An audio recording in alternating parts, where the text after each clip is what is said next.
जाते हैं और वो आप लोगों को अच्छे से तैयार करना है। और मैंने एक सीरीज इसके लिए तैयार किया है, मैजिक वर्ड सीरीज, और इसका ये आज पहला सीरीज है, पार्ट ए है, इसलिए मैंने यह नाम दिया मैजिक वर्ड्स ए।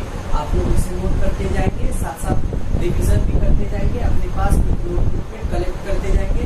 ओके, लेकिन बच्चों शुरू करने से पहले मेरी आप सबसे रिक्वेस्ट है कि अगर आप हमारे चैनल पे नए हैं तो प्लीज़ हमारे चैनल को सब्सक्राइब करेंगे और बेल आइकन को जरूर टैप करेंगे, जिससे कि हमारी कोई भी क्लास आपसे मिस नहीं होगी।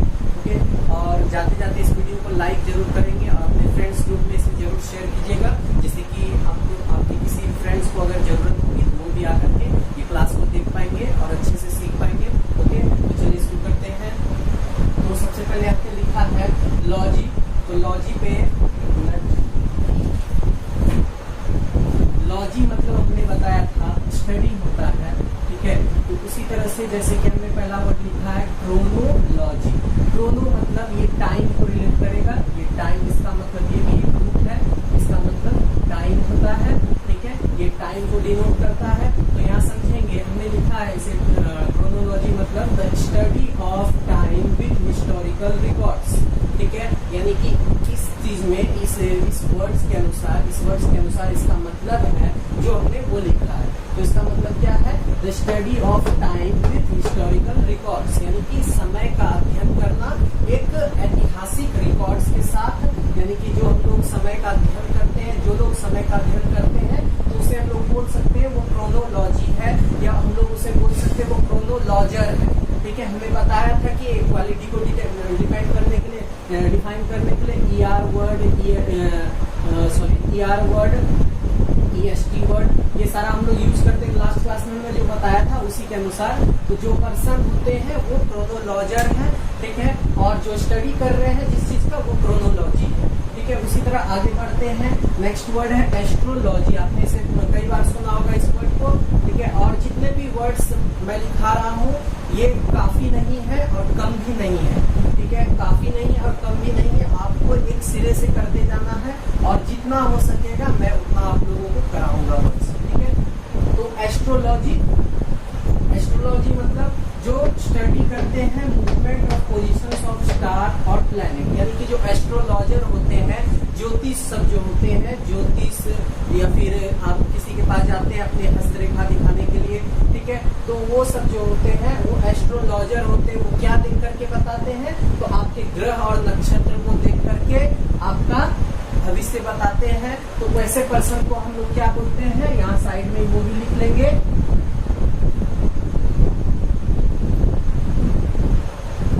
एस्ट्रोलॉजर बोलते हैं, ठीक है। क्या बोलते हैं? एस्ट्रोलॉजर। और एक वर्ड इसमें और है, अगर आप लिखना चाहेंगे तो वो भी लिख लें, द स्टडी अबाउट हैंड, यानी कि जो हाथ को देख करके हाथ की रेखाओं को देख करके जो आपके बारे में बताते हैं, वो उसे हम लोग बोलते हैं, वो क्या करते हैं? कायरोलॉजी करते हैं, या फिर वो आपको जो है वो आपके लिए क्या हो गए? वो कायरोमेंसी हो गए, वो कायरोमेंसर सब होते हैं, एस्ट्रोलॉजर, वो सभी एक ही वर्ड है। कायरोमेंसी यानी कि आपको समझना है क्या है? स्टडी अबाउट हैंड्स, यानी कि आपके हाथों के बारे में पढ़ना, आपके हाथों को पढ़ना, तो उसे हम लोग कायरोमेंसी बोलते हैं या कायरोलॉजी बोलते हैं। कायरो मतलब हैंड होता है, ये भी रूप है, ठीक है। आगे बढ़ते हैं, आगे है कॉस्मोलॉजी। कॉस्मोलॉजी मतलब क्या होता है? The study of origins and development of universe. यहाँ पर जो है, जो मतलब कि हमारा ब्रह्मांड, हमारे ब्रह्मांड के बारे में अध्ययन जो करते हैं, हमारे ब्रह्मांड की शुरुआत कैसे हुई, हमारे ब्रह्मांड की उत्पत्ति कैसे हुई, शुरू कैसे हुआ, उसके बारे में जो अध्ययन करते हैं उसे हम लोग कॉस्मोलॉजी बोलते हैं। कॉस्मो मतलब यूनिवर्स होता है, तो इसलिए कॉस्मोलॉजी। और जो यूनिवर्स में, यानी कि जो ऊपर जाते हैं, ऊपर जाने वाले जो ट्रेवल करते हैं, उसे हम लोग एस्ट्रोनॉट बोलते हैं, या फिर कॉस्मोनॉट भी बोलते हैं, ठीक है, आपको याद रखना है। एस्ट्रोनॉट या कॉस्मोनॉट भी बोलते हैं, जो मतलब कि ऊपर जा करके पता लगाते हैं, कोई नई घटना हुई हो, कोई नया इवेंट हुआ हो, कोई नया मतलब फिनोमिना प्रक्रिया घटी हो, उस सब के बारे में पता लगाते हैं, तो उसे हम लोग कॉस्मोलॉजी बोलते हैं, कॉस्मोलॉजर बोलते हैं, या फिर जो पर जाते हैं ऊपर उसे हम लोग कॉस्मोनॉट या एस्ट्रोनॉट बोलते हैं। ठीक है, ओके, आगे बढ़ते हैं। आर्कियोलॉजी। आर्कियोलॉजी, यहाँ पे लॉजी वाले जितने भी वर्ड्स होंगे मैं 10 वर्ड्स कराऊंगा सभी का, और ये सीरीज है, एक सीरीज, अभी सीरीज 1 चल रहा है, यानी कि ए सीरीज है, मैंने इसे नाम भी दिया है मैजिक वर्ड ए। ठीक है, आप ये सीरीज चल रहा है, आप इसे ध्यान रखेंगे। आर्कियोलॉजी, आर्कियोलॉजी में क्या है? द स्टडी ऑफ एंटिक और एंशिएंट थिंग्स, यानी कि इसका मतलब है जो पुराने सभी वस्तुओं के बारे में, पुराने यानी कि आज से हजारों साल पहले जो भी चीजें थी, जो भी हमारे पास सामान उपलब्ध थे, ठीक है, उस सब के बारे में, वो सब के बारे में पढ़ना, उसके बारे में अध्ययन करना, उसकी खोज करना, उसे हम लोग आर्कियोलॉजी बोलते हैं। उसके अध्ययन को हम लोग आर्कियोलॉजी बोलते हैं, और जो वो करते हैं वो आर्कियोलॉजिस्ट होते हैं। ठीक है, यहाँ पे ध्यान रखेंगे, वो क्या होते हैं? आर्कियोलॉजिस्ट। जो इसकी अध्ययन करते हैं उसे हम लोग आर्कियोलॉजिस्ट बोलते हैं। यहाँ पे उसे मैंने दूसरे शब्द में भी लिखा है, the study of history on pre history through excavations of antique things, यानी कि जो खुदाई करके, एक्सकेवेशन का यहाँ पे एक न्यू वर्ड है, एक्सकेवेशन करना मतलब, एक्सकेवेशन मतलब खुदाई होता है, यानी कि खानना, कहीं पर गड्ढा करना, गड्ढा करके माइंस में जाना, उसमें उस चीज का कोई नई वस्तुओं को खोज करके निकालना, वो सभी काम जो होता है वो आर्कियोलॉजिस्ट का ही होता है। ठीक है, आगे बढ़ते हैं। नेक्स्ट, चलिए नेक्स्ट, इसके आगे है, इसके आगे क्या है? एंथ्रोपोलॉजी। मैंने इसे पहले भी बताया आप लोगों को, एंथ्रोपोलॉजी मतलब क्या होता है, तो यहाँ पे हमने लिख दिया है, anthropology is the study of development of man. The study यानी कि इसमें जो है मानव के बारे, मनुष्य में जो भी आदमी वगैरह होते हैं, ठीक है, आदमी के व्यवहार के बारे में, आदमी के विकास के बारे में, उसके बारे में जो अध्ययन करते हैं उसे हम लोग एंथ्रोपोलॉजी बोलते हैं, जिसमें अध्ययन किया जाता है। नेक्स्ट है बायोलॉजी। बायोलॉजी मतलब the science that studies about living organism, यानी कि हम लोग जो बायोलॉजी पढ़ते हैं, जीव विज्ञान पढ़ते हैं, उसमें जो है हमें क्या चीज का अध्ययन करने मिलता है? उसमें जितने भी जीवित प्राणी है, जीवित ऑर्गेनिज्म है, जितने भी जीवित लोग, जितने भी जीवित जानवर जंतु हैं, वो सब के बारे में अध्ययन करने मिलता है, तो बायोलॉजी। इकोलॉजी क्या है? इकोलॉजी में हम लोग पर्यावरण के बारे में अध्ययन करते हैं। The study, the science that studies about environment. Environment का यहाँ पे स्पेलिंग क्या है? ENVIRONMENT। आप ध्यान से सुनेंगे एक बार फिर से, ENVIRONMENT। चूंकि यहाँ पर टी लास्ट में टी है, टी आप लोगों को शायद दिखाई ना दे, लेकिन यहाँ पर टी है। ठीक है, आप लोग ठीक से स्पेलिंग को भी करते जाएंगे। नेक्स्ट है एंटोमोलॉजी। एंटोमोलॉजी मतलब क्या होता है फ्रेंड्स? एंटोमोलॉजी जो है the branch that studies about insects. इसमें जितने भी कीड़े मकोड़े पाए जाते हैं, जितने भी कीट होते हैं, वो सभी के बारे में हम लोग अध्ययन करते हैं एंटोमोलॉजी में। एंथोलॉजी, एंथोलॉजी क्या है? The collection of selected literary passages और शॉर्ट स्टोरीज, यानी कि हम लोग जितने भी संक्षिप्त कविताएं पढ़ते हैं, जितने भी संक्षिप्त पैसेज वगैरह पढ़ते हैं, भावार्थ वगैरह पढ़ते हैं, वो सभी का अध्ययन को हम लोग एंथोलॉजी बोलते हैं, यानी कि सीधा बोल सकते हैं study of poems, study about poems, यानी कि एंथोलॉजी। अब नेक्स्ट है जूलॉजी। जूलॉजी में क्या होता है? The science that studies about animals. हम लोग एनिमल्स का, यानी कि जितने भी जानवर वगैरह होते हैं, सभी का अध्ययन करते हैं जूलॉजी में। ठीक है, जूलॉजी। और बच्चों, ये फ्रेंड्स, ये जो है आपके लिए सिर्फ काफी नहीं है, आपको हो सकता है कि दूसरे भी मीनिंग्स देखने को मिले। आप लोग वन वर्ड सब्स्टिट्यूशन अगर याद करेंगे OWS में, तो जरूरी नहीं है जो हमने लिखाया है वो ही मिलेगा आपको। आप बस इस वर्ड्स को समझेंगे कि इसका मतलब ये होता है, आप इस वर्ड्स को समझ लें, इसका मतलब ये होता है, और उसके बाद जो है आपको कोई दिक्कत नहीं होगी। आप ये कलेक्शन करते जाएंगे। हमने यहाँ पे 10 लिखाया, अब इसके आगे जो भी सीरीज आएगी उसमें आगे का 10 रहेगा, और जितने हो सके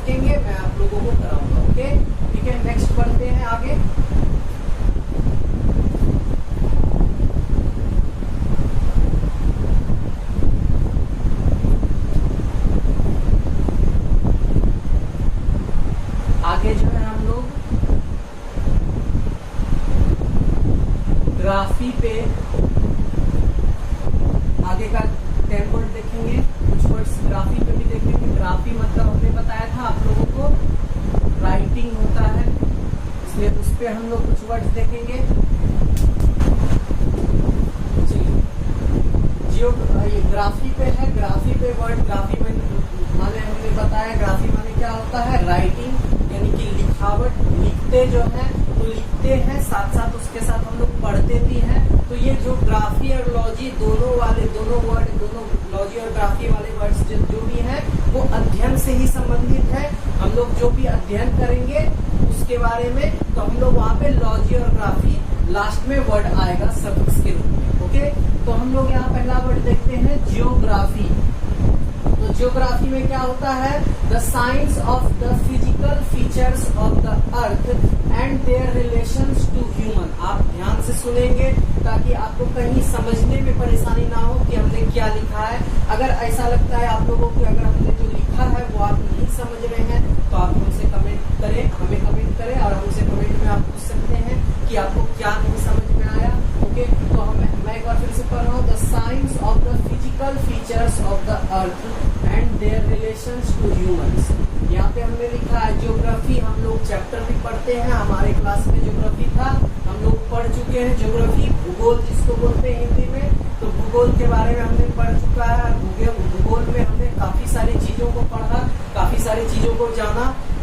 तो क्या क्या पढ़ा, तो हम लोग मेनली उसमें जो है अर्थ के फिजिकल फीचर्स यानी कि भौतिक उसके प्रकार को पढ़ते हैं, भौतिक रूप को कि अर्थ कैसा है, उसमें कितनी सारी नदियां हैं, कितने सारे पर्वत हैं, कितने सारे चट्टानें कहाँ कहाँ पाई जाती है, वो सब के बारे में जो स्टडी करते हैं तो वो सभी ज्योग्राफी के अंदर ही आता है। तो इसलिए हम लोग ज्योग्राफी को हम लोग यहाँ पे बोलते हैं the science of the physical features of the अर्थ, यानी कि फिजिकल फीचर्स भौतिक रूप को, अर्थ के भौतिक रूप के बारे में जिसमें अध्ययन करने को मिलता है वो ज्योग्राफी है। और देयर रिलेशंस टू ह्यूमन, और उसके ह्यूमंस के साथ यानी कि मनुष्य के साथ क्या रिलेशंस है, क्या उसके रिलेशंस है ह्यूमन के साथ। ओके, नेक्स्ट है डेमोग्राफी। डेमोग्राफी में हम लोग जो है स्टडी ऑफ पॉपुलेशन स्टैटिस्टिक्स, यहाँ पे स्पेलिंग आप लोग ध्यान से देखेंगे, स्टैटिस्टिक्स है।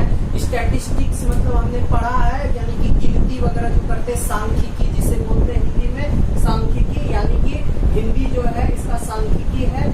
आप लोग यहाँ पर जो है स्टडी इसमें करते हैं, डेमोग्राफी में हम लोग पॉपुलेशंस के स्टैटिस्टिक के बारे में स्टडी करते हैं, यानी कि जितने भी जनसंख्या में वृद्धि हुई, कमी आई, क्या उसकी जनसंख्या दर है, क्या मृत्यु दर है, क्या जन्म दर है, वो सब के बारे में जो अध्ययन करते हैं डेमोग्राफी में करते हैं। ठीक है, आप समझ पा रहे होंगे। नेक्स्ट आगे बढ़ते हैं, वो है टोपोग्राफी। तो टोपोग्राफी में आपने इसमें क्या अध्ययन करने को मिलता है, the study of the surface features, यानी कि जो तल होते हैं, जो भूमि होती है, तो उसके क्या फीचर्स होते हैं, उसके क्या प्रकार होते हैं, उसकी क्या गुण होती है, उत्पत्ति कैसे होती है, उसके विकास कैसे होता है, वो सब के बारे में अध्ययन करते हैं टोपोग्राफी में।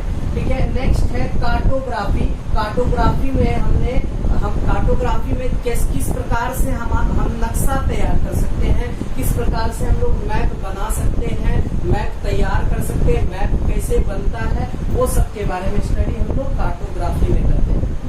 ठीक है, ओके। और ये कुछ ही शब्द नहीं है, जो भी मैं लिखा रहा हूँ वो सभी मोस्ट इम्पोर्टेंट है। आप सभी से एक बार फिर से कह रहा हूँ, आपके जो भी एग्जाम्स होते हैं वो सब में अक्सर ये सभी पूछे जाते हैं। आप देख सकते हैं, एक बार क्वेश्चन बैंक्स में देखिए, आपको मिल जाएगा सभी कुछ। ठीक है, नेक्स्ट आगे बढ़ते हैं, लेक्सिकोग्राफी। लेक्सिकोग्राफी में the practice of compiling dictionaries, यानी कि जो डिक्शनरीज बनाते हैं, जो कंपाइल्स करते हैं, डिक्शनरी में जो वर्ड्स डालते हैं, तो उसी के बारे में जो अध्ययन करते हैं तो हम लोग लेक्सिकोग्राफी, यहाँ पे हम बता देना चाहते हैं, लेक्सिकोग्राफी जो अध्ययन करने वाले होते हैं उसे हम लोग लेक्सिकोग्राफर बोलते हैं, यानी कि जो अध्ययन करने वाले हैं वो लेक्सिकोग्राफर हैं, और जो अध्ययन करते हैं इसकी वो जो इस चीज में मतलब जो कंपाइलिंग करते हैं, डिक्शनरी सब कंपाइलिंग करते हैं, उसकी स्टडी को हम लोग लेक्सिकोग्राफी बोलते हैं। जो इसकी अध्ययन करते हैं वो लेक्सिकोग्राफर होते हैं, मतलब वो एक तरह से डिक्शनरी तैयार करने वाले होते हैं, डिक्शनरी में वर्ड्स डालने वाले होते हैं, यानी कि आप देखिए यहाँ पर लेक्सिकल मतलब वर्ड्स से रिलेटेड है, यानी कि जो भी वर्ड्स होते हैं वो उसके एसेंट को, उसके उच्चारण कैसे किए जाए, उसमें वो वर्ड्स कैसे हैं, किस प्रकार के हैं, वर्ड फॉर्मेशन आपने पढ़ा है, यानी कि वर्ड्स नाउन है, एडजेक्टिव है, वर्ब है,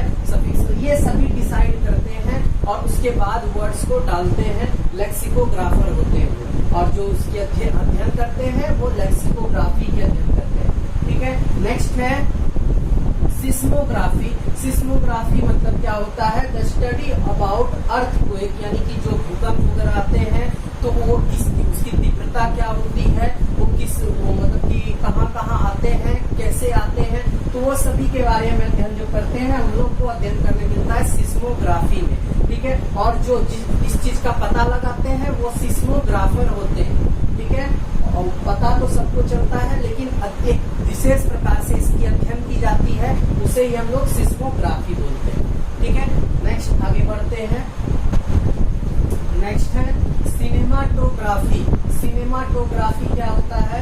तो जो मूवी वगैरह होते हैं, फिल्म्स वगैरह होते हैं, तो उसमें जो डायरेक्शंस में जो यूज होते हैं तो उसके में मतलब सेट कैसा होना चाहिए, सेट कहाँ पर क्या होना चाहिए, ये सब जो डिसीजन करते हैं, डिसीजन करने वाले होते हैं, उसे हम लोग सिनेमाटोग्राफर बोलते हैं और जो इसके बारे में अध्ययन करते हैं वो सिनेमाटोग्राफी बोलते हैं उसे। ठीक है, the study of scenery, picture या pictures and locations in the movie, यानी कि हम बोल सकते हैं मूवी वगैरह, फिल्म वगैरह जो होते हैं तो उसमें सेट कैसे तैयार किया जाता है, कहाँ पर क्या होना चाहिए, कहाँ पर कौन सा सीन होना चाहिए, ये सब जो डिसीजन लेने वाले होते हैं उसे सिनेमाटोग्राफर बोलते हैं और जो इसकी स्टडी करते हैं वो सिनेमाटोग्राफी होता है। नेक्स्ट है कोरियोग्राफी। तो ये भी है मूवी वगैरह में डांस वगैरह होता है या फिर ऐसे भी हम लोग डांस वगैरह करते हैं तो जो सिखाने वाले होते हैं तो वो जो सिखाने वाले तो उसे हम लोग कोरियोग्राफर बोलते हैं। जो इसके बारे में अध्ययन करते हैं तो उसे हम लोग कोरियोग्राफी बोलते हैं। The art of designing steps of dance types, यानी कि कितने प्रकार के डांस होते हैं, बैलेट होते हैं, सालसा होता है और हिप हॉप, जो भी डांस होते हैं वो सबका जो उसके बारे में जो अध्ययन करते हैं और जो हम लोग को सिखाने वाले वो कोरियोग्राफर होते हैं और जो इसके बारे में अध्ययन करते हैं वो कोरियोग्राफी होता है। ओके, नेक्स्ट है कैलीग्राफी। कैलीग्राफी के बारे में हमने बताया आप लोगों को, जिसके पास जो एक कोई व्यक्ति होता है जिसकी हैंडराइटिंग सुंदर होती है, जो अच्छा लिखता है, जो जिसकी लिखावट अच्छी होती है, उसे हम लोग कैलीग्राफर बोलते हैं। और यहाँ लिखा a person which has beautiful handwriting, यानी कि इसे हम लोग बोल सकते हैं कैलीग्राफी। ठीक है, और जो यहाँ पे कैलीग्राफर होगा, कैलीग्राफी वही होता है जो जिसकी हैंडराइटिंग अच्छी होती है, कैलीग्राफी। ठीक है, और ये कैकोग्राफर होगा जिसकी हैंडराइटिंग अगली होती है, खराब होती है, क्रूप होती है, भद्दा लिखता है और उसकी हैंडराइटिंग को हम लोग साफ साफ पढ़ नहीं सकते, वो कैलीग्राफर और कैकोग्राफर, इसे हमने पहले भी बताया है।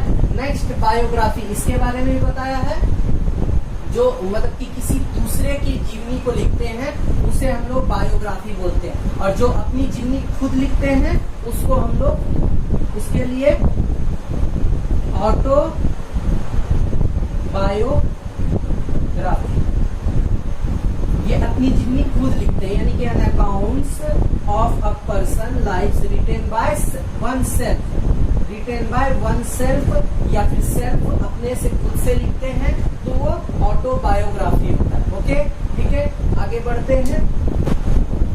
नेक्स्ट है क्रेसी और आर्की। क्रेसी आर्की के बारे में हमने बताया है। क्रेसी आर्की मतलब पावर होता है, क्रेसी आर्की मतलब पावर, यानी कि हम लोग राज करते हैं, राज करना, शासन करना। ठीक है, इस तरह से बोल सकते हैं। तो ऑटोक्रेसी, ऑटोक्रेसी एक वर्ड है जिसका मतलब होता है खुद से शासन करना या किसी एक व्यक्ति द्वारा शासन चलाना। ठीक है, तो यहाँ पे हमने लिखा है रूल बाय सेल्फ और वन पर्सन, तो इसे हम लोग मोनोक्रेसी भी बोलते हैं। मोनो मतलब हमने बताया था कोई एक किंग्स को रिलेट करेगा, किसी भी एक चीज को रिलेट करेगा तो मोनोक्रेसी, या फिर हम लोग इसे मोनार्की भी बोल सकते हैं, यानी कि किसी एक व्यक्ति द्वारा शासन चलाना या एक व्यक्ति राज करता है उसे हम लोग बोल सकते हैं। नेक्स्ट है डेमोक्रेसी। डेमोक्रेसी मतलब रूल बाय पीपल, यानी कि लोगों द्वारा, इसे हम लोग हिंदी में लोकतंत्र भी बोलते हैं। लोगों द्वारा शासन चलाना, यदि जो है कोई मिनिस्टर चुनते हैं तो हम लोग वोट डाल करके उसके बाद हम लोग मिनिस्टर चुनते हैं, हम लोग के द्वारा शासन चल रहा है, उसे हम लोग डेमोक्रेसी बोलते हैं। नेक्स्ट है थियोक्रेसी। थियोक्रेसी क्या है? तो थियोक्रेसी रूल बाय गॉड और स्पिरिचुअल पावर, ठीक है, रूल बाय गॉड और स्पिरिचुअल पावर, यानी कि भगवान द्वारा शासन, यानी कि हम लोग जितने भी घटना घट रही है पृथ्वी पे और जितने भी ब्रह्मांड में जितनी भी कोई भी घटना घटती है तो वो सभी कौन चला रहे? सब सृष्टि को जो हम लोग देख रहे हैं भगवान है, तो भगवान जी ही जो है शासन चला रहे हैं। तो यहाँ पे जो भी घटना घटती है, अब अचानक से बाढ़ आ जाएगा तो वो थियोक्रेसी यानी कि भगवान द्वारा वहां पर शासन चलाया जा रहा है। कहीं पे बाढ़ आ जाता है, कहीं भूकंप वगैरह आते हैं, तो वो सब जो होता है घटना सब भगवान के द्वारा है, रचित है, तो इसे हम लोग थियोक्रेसी बोलते हैं। नेक्स्ट है टेक्नोक्रेसी। टेक्नोक्रेसी टेक्निकल एक्सपर्ट्स, यानी कि जो भी टेक्निकल एक्सपर्ट्स जैसे मोबाइल चलाने वाले, मोबाइल ठीक करने वाले सब, जैसे कंप्यूटर ठीक करने वाले सब, ये सब क्या है? टेक्निकल एक्सपर्ट्स हैं। तो उनके द्वारा जैसे हम लोग कोई सामान ठीक कराने के लिए जाते हैं तो वो अपना मनमाना दाम बोलते हैं, तो वो सब जो है उनका एक तरह से वहां पर वो क्या कर रहे हैं? टेक्नोक्रेसी कर रहे हैं, यानी कि वो खुद यहाँ पर अपने मनमानी दाम ले रहे हैं, मनमानी अपनी वो रकम बता रहे हैं जो ठीक करने में उसे चाहिए, ठीक है। नेक्स्ट है एर्गोटोक्रेसी। एर्गोटोक्रेसी रूल बाय वर्कर्स और लेबरर्स, यानी कि मजदूरों द्वारा शासन, यानी कि अब एक समय ऐसा आता है जहाँ कंपनी में काम करते हैं लोग और अचानक जो है मजदूर सब जो है हड़ताल पे चले जाते हैं, तो वहाँ पर क्या हो रहा है? एर्गोटोक्रेसी, यानी कि सभी मजदूर मिलकर के अब आंदोलन पे उतर गए हैं, तो एर्गोटोक्रेसी है वो। कैटिस्टोक्रेसी क्या होता है? रूल बाय वर्स्ट पीपल, यानी कि भद्दे लोगों द्वारा शासन चलाना। अब नेक्स्ट है डेस्पोटोक्रेसी। डेस्पोटोक्रेसी क्या है? रूल बाय टायरेंट्स और क्रूअल पीपल, यानी कि ये भी जो है एक तरह से क्रूर लोग होते हैं, क्रूर व्यक्ति होते हैं जिसके द्वारा शासन चलाया जाता है, डेस्पोटोक्रेसी। नेक्स्ट है क्लेप्टोक्रेसी। क्लेप्टोक्रेसी मतलब रूल बाय थीव्स, ठीक है, यानी कि चोरों द्वारा राज चलाना। अब जैसे कोई मोहल्ला है, कोई गली है जहाँ पे सिर्फ चोर सभी रहते हैं, तो वहाँ उस मोहल्ले में उनका ही शासन होता है, वहाँ पर रोज चोरी होती है, वहाँ पे रोज डाका डाले जाते हैं, तो इस तरह से जो होता है वो क्लेप्टोक्रेसी होता है। अब ये सभी जितने भी है वो सभी इम्पोर्टेंस है फ्रेंड्स, आप सभी को आपको ये सभी को नोट करके रखना है, कलेक्शन करके रखना है और उसे याद भी करना है, ठीक है, ये सभी मोस्ट इम्पोर्टेंट है। आगे बढ़ते हैं। नेक्स्ट है bureaucracy. Bureaucracy rule by government और एडमिनिस्ट्रेटिव बॉडीज, यानी कि ये यहाँ पे बोल रहा है कोई बड़े ऑफिसर्स वगैरह हैं जो करप्शंस करते हैं, तो धांधली करते हैं, तो यहाँ पर उनके द्वारा शासन चलाया जाता है, तो ब्यूरोक्रेसी। नेक्स्ट है प्लूटोक्रेसी। प्लूटोक्रेसी देखिए फ्रेंड्स, 3 टाइप के लोग पाए जाते हैं, यानी कि 3 जितने भी पूरे कंट्री है, पूरे वर्ल्ड है, उसमें 3 तरह के लोग होते हैं, तीनों के क्लास को बांटा गया है, यानी कि जो एक होते हैं इलाइट क्लास, यानी कि group of rich people, group of rich people, और एक होते हैं प्लाइट क्लास जो कि ग्रुप ऑफ पुअर पीपल। यहाँ बोलते हैं ये ग्रुप ऑफ रिच पीपल होते हैं, यानी कि अमीर व्यक्ति के ग्रुप को हम लोग इलाइट क्लास बोलते हैं, गरीब व्यक्ति के ग्रुप को हम लोग यहाँ पर जो है हम लोग प्लाइट क्लास बोलते हैं, या फिर प्लूटो क्लास बोल सकते हैं, प्लाइट क्लास, पुअर पीपल। और जो मध्यम वर्गीय लोग होते हैं उसके लिए एक वर्ड आता है BOURGEOIS, इसको हम लोग पढ़ते हैं बोर्जोस। बोर्जोस यानी कि ये जो वर्ड्स होते हैं, ये जो वर्ड्स हमने लिखा है, ये 3 क्लास के लोगों को बताता है, 3 टाइप के लोग पाए जाते हैं, 3 टाइप के लोग होते हैं पूरे कंट्री में, पूरे वर्ल्ड में, ठीक है, इसे हम लोग डिफाइन कर सकते हैं, सभी वर्ड को। ये 3 क्लास है, 3 क्लास पे हम लोग बताते हैं। तो यहाँ पर जो है प्लूटोक्रेसी जो हमने लिखा है, तो गरीब लोगों द्वारा शासन चलाना, यहाँ पे प्लूटोक्रेसी है। एरिस्टोक्रेसी जो है अमीर लोगों द्वारा, अमीर लोगों के ग्रुप्स जो होते हैं व्यक्ति, यानी कि अमीर लोगों की सोसाइटी है, यहाँ पे कोई गरीब को बसने नहीं दिया जाएगा, तो यहाँ पर जो उनके द्वारा शासन चलाया जा रहा है, तो इलाइट क्लास।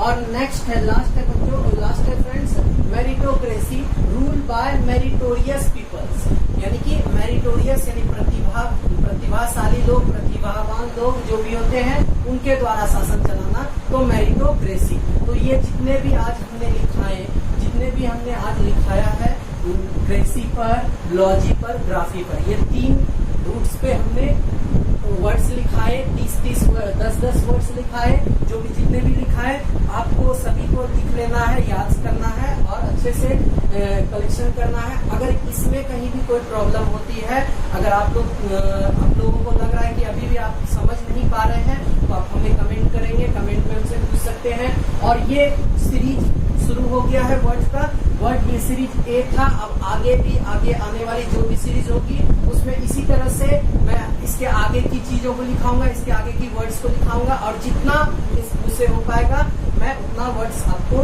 दे दूंगा, आप अपने पास रखेंगे, उसे यूज करेंगे। और इसे यूज में भी लाना है फ्रेंड्स, आप चाहे इसे यूज में भी ला सकते हैं, कॉमन यूज में भी ला सकते हैं, बोलचाल के भी यूज में ला सकते हैं, ठीक है।